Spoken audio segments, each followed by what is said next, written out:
Melonjaknya harga sejumlah komoditi seperti daging ayam, cabai, dan sayuran di sejumlah pasar tradisional di Palembang tidak mempengaruhi harga sembako di pasaran yang terbilang masih normal.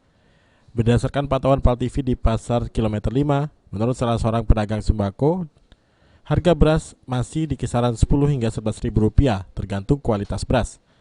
Sementara minyak goreng masih di kisaran 12 ribu rupiah per kilogram. Hanya gula pasir yang naik 1.000 rupiah dari 12 ribu menjadi 13 ribu rupiah per kilogram. Harga beras yang patin 12, yang kopi-kopi 11. Iya.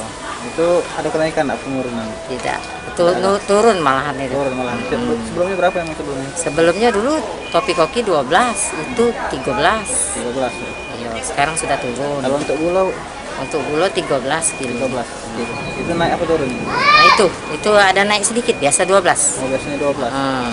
Lalu minyak sekarang berapa? Minyak kalau Fortune 12.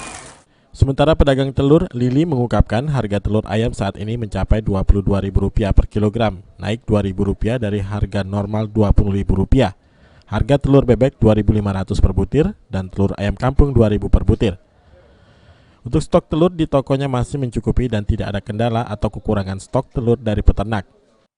Sekarang itu pasar 22.500. 22.000. Oh, kalau untuk harga telur bebek berapa? 2.500 satu. 2.500. Ayam ini kampung 2.000. 2.000. Dari harga telur ini ada kenaikan enggak? Ada. Kemarin kan 20.000 sempat. Ini naik. Tidak berapa lama naiknya?